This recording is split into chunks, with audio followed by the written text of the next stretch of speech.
Welcome to Ghosted by the Machine, the show where real people tell the real stories behind the algorithms, the bots, and the black hole of online hiring. I'm your host, Mark Lane. Let's get into it. 5 minutes, 5 questions with today's guest, Tylar Masters, a brand creative leader from New York City. Welcome to the show, Ty. Thank you. Excited. So, Ty, when did this job search stop feeling like a process and start feeling personal?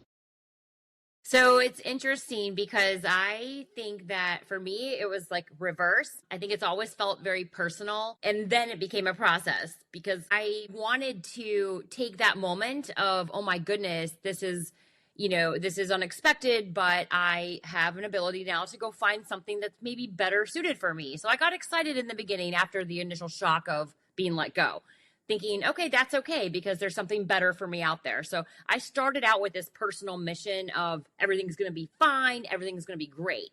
And then after some time, it then became a process. And I know that recruiters hate when unqualified people in either direction, over or underqualified, apply for roles. But candidates are feeling very desperate right now. So I know for me anyway, I'm applying for the job that is $40,000 less per year than what I would like to make or what I should be making at my tenure. I'm also applying for jobs that are $50,000 more than maybe what I should be because I'm desperate. I'm applying for everything and I'm not the one getting paid at the end of the day. So of course, there's no luxury in being selective for me.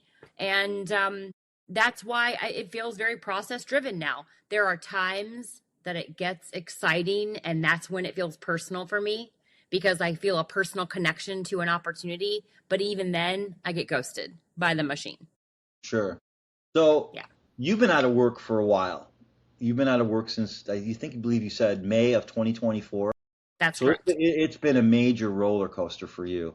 What's a moment during your search that really messed with your confidence? Even though you knew you were good at what you do, when did you say, oh my, am I going down the right path now? Yeah, and that's a good question. I just think that I maybe am a little bit different than the majority of candidates have a support system. They have family or children or a partner. I don't. So for me, work is my life and I love to work. I love to exercise my talent. It's what gets me excited in the morning.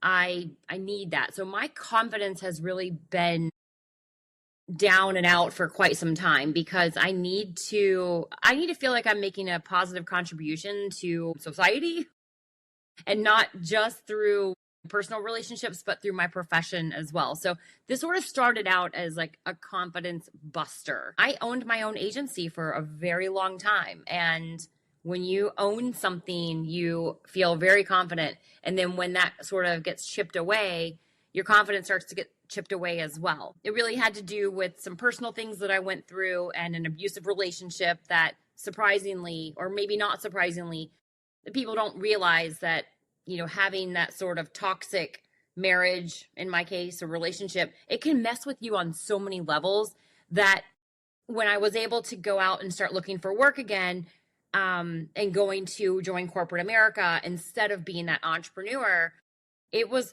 a big pride swallowing moment, but I found my confidence again with every opportunity that I was given. And so not having anything now, or not having much, when I take on projects, it feels so great to be able to exercise my talent. So the confidence, it goes in phases, I guess, there's moments where I feel great and there's moments where I feel like I want more. I'm never content. It's almost like a bit of a high, isn't it? Yeah. Yeah, I'm addicted to work. So there's so much pressure to sound polished and on brand. How hard has it been to stay true to yourself without sanding off all those edges, all those hard edges? Yeah, and that's probably the worst part of job searching, especially today. I'm just figuring out how to be this robotic, sort of polished, and almost falsely branded person that we apply to a role as without compromising who we really are, because it's like we're using artificial intelligence to craft what we believe the recruiter or the hiring team wants us to be. But then if we get that interview, strong if, we show up as a person. We've got a personality. We might have a little attitude. We might be a little spicy, especially in my industry. Like creativity does not come as a flat line. Like we've got, we're like EKG machines, we're like moving and grooving. And I almost feel like, depending on your industry, like it's catfishing. We're all going to be, at the end of the day, we're all just going to have the same cover letter and the same resume and the same keywords and the same skills. I mean, you can tell AI that you're a freaking robot or like an astronaut and say, I need a resume because I'm an astronaut. And it'll give you the perfect astronautic resume. You could go get a job working for NASA without any skills at all. Right. So, being polished is not being personal. It's not being yourself. So I think it's very hard. I think it's a very, very difficult thing to try to stay true to yourself in this particular age of AI and job searching. The human element is gone. It's diminishing a lot. It's kind of like the blog I'm working on right now about the sprinkle. We used to just put sprinkles of fake into our lives, kind of like you put sprinkles on a donut, but nowadays it's all a sprinkle and there's not much donut left. So what's something about the job search you felt at 2 a.m. but would never say out loud in an interview? We talked about this earlier, and there's things that you used to say when you did an interview or finished your, hey, so, when can I start? Or, you try to get your personality out there. Is there something that you don't want to say in an interview these days? I mean, I feel like my 2 a.m. thoughts are often optimistic and they're often very pessimistic. I don't know which direction I should go here in terms of what we would never say out loud in an interview. But, sometimes I just wish that people would let their guard down a little and be human and be emotional and just be honest. If I'm in an interview and there's just no chance that I'm going to get that job, just tell me. That's my 2 a.m. thought. Can we just be honest? If I'm not getting this job, tell me. If you're like, what, I have 2 other candidates. I really like you, but I've got to go through with these 2 other candidates, and you may or may not end up being just be honest. Just tell me what's going on. Not like the whole, well, everything is very systematic and robotic. We're interviewing multiple candidates and we will let you know. Just tell me what's going on. What's up? What's the vibe? Great answer. If someone listening right now is sitting in that quiet, lonely part of their search, what do you want them to know? What would you tell them? Take days off from searching for a job. Treat your job search like a job. Obviously not the job you want, but treat it like it's something that you have to take a break from occasionally. Clear your head, because it can really, really take a toll on your mental health. If you're anything like me, I just feel like I get very down and out sometimes. And I feel defeated. I know that it's not ideal to go spend money on ourselves when we aren't making any money. So if there's an opportunity to take a walk in the park, donate at an animal shelter, just take some time to go do something that has nothing to do with looking for a job, because you have to find ways to boost your confidence. You have to find ways to feel really good about yourself. When you don't have work, it can feel depressing. You've got to find ways to make yourself feel good about what you're good at. So if you're good at something, go do that. Nobody's good at job searching. You're not good at it. Nobody's good at it. So go find things that you're good at and do those things so that you're just bringing the endorphins back into your life. That's my advice.